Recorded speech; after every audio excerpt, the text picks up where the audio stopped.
why the Miami Heat went after him so hard is he makes everyone around him better. He doesn't have to shoot it 20 times a game. He's going to guard the guys, the opponent's best player. He's going to play make. He's going to play hard, and I think that's perfect for what the Miami Heat do. And I think they are going to be really difficult out in the playoffs because of Iguodala. Tom Haberstroh is joining us for a few more moments. Tom, you mentioned Milwaukee. Now, they did not make a move at the deadline, but they did add Marvin Williams yesterday.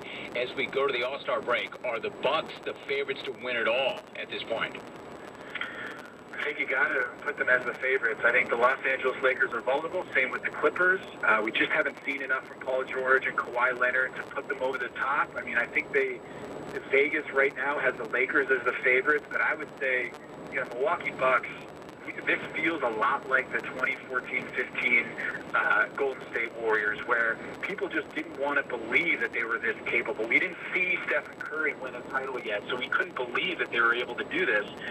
The 2014 Golden State Warriors. But this is a situation where Giannis is that good. He is that revolutionary player like Stephen Curry was. And we didn't see Klay Thompson and Draymond Green ascending to that status like we know them now. And it kind of feels like we're seeing that with Chris Middleton and Eric Bledsoe now, where, are these guys stars? Well, we wait until we see it in the playoffs. Milwaukee is winning and blowing teams out at a level that we haven't seen in a long time. So to me, until the Lakers add another ball handler to complement LeBron James, I still think that the Milwaukee Bucks are at this point where you can't say that they're not the favorite. Tom Haberstroh joining us. And then, of course, Tom, you've got that Andrew Wiggins, D'Angelo Russell trade.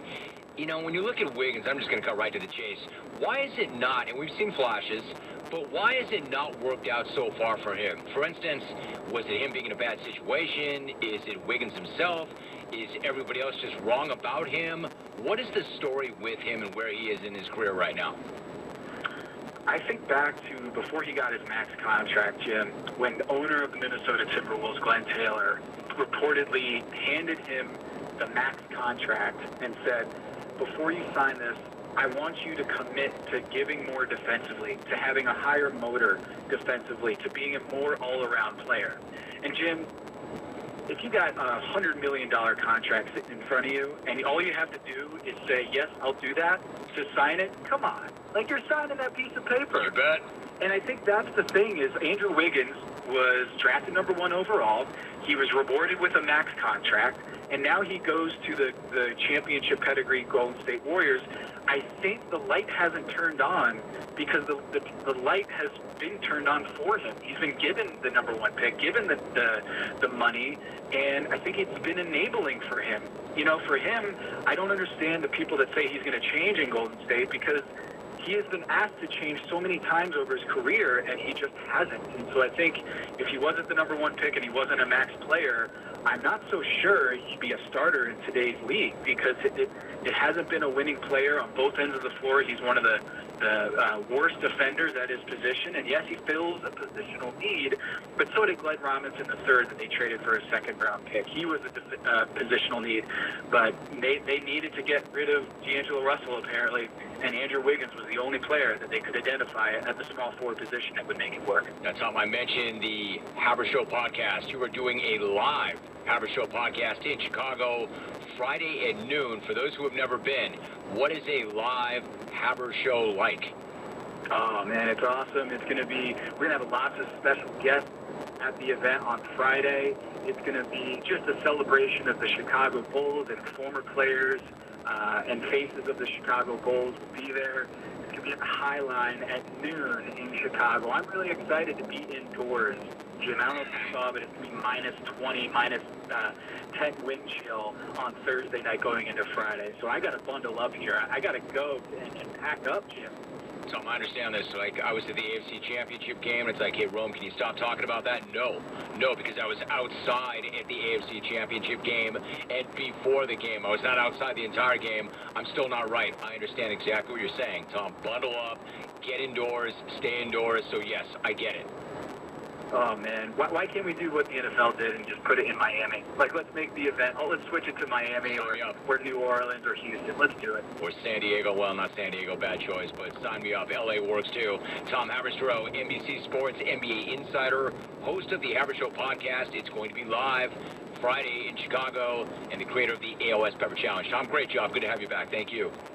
Thanks, Jim. Anytime. Always good talking to you. Tom Haberstroh.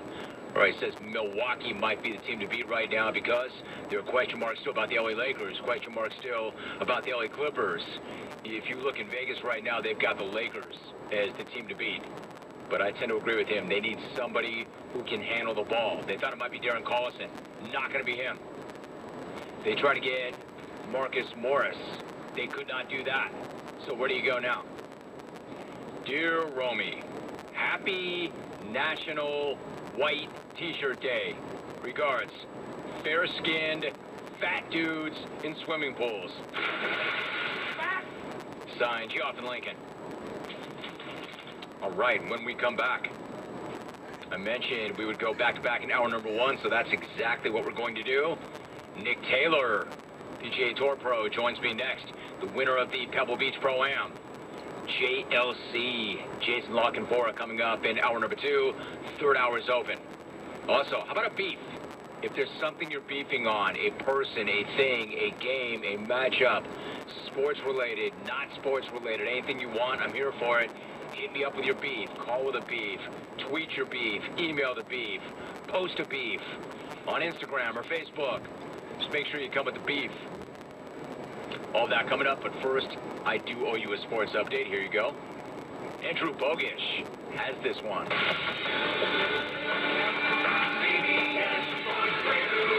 Sports Flash. Jim, tonight, after that miraculous comeback in North Carolina, Duke back on the floor, hosting number 8 Florida State. Coach K's team won, 70-65. I got good guys, man. I got really good kids. We beat a heck of a team tonight.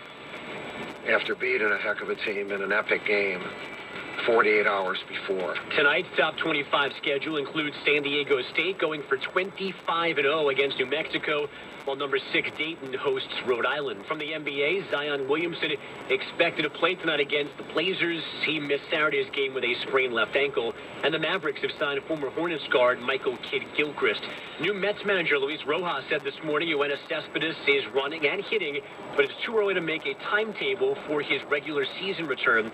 Cespedes has played just 119 games over the last 3 seasons because of multiple injuries. College football, LSU and Florida State announcing a 2-game series. They'll play in New Orleans in 2022, in Orlando the following year, and the Edmonton Oilers say Connor McDavid will miss 2 to 3 weeks with a quad injury he suffered over the weekend. I'm Andrew Bogish. Listen to CBS Sports Radio anywhere you take your smartphone with the Radio.com app. Free in the Google Play and iTunes App Store. CBS Sports Radio.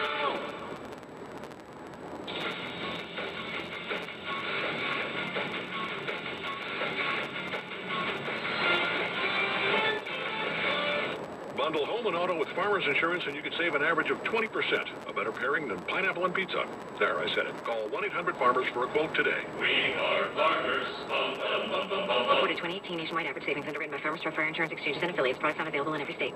The demands of your business never stop. When you need help with industrial and safety supplies, Grainger has got your back. Whether you need it fast or you just can't find the right solution, Grainger is standing by. Because you don't stop, neither do we. Grainger has 24/7 support, sourcing specialists, same-day pickup and delivery options, plus technical help. Whatever you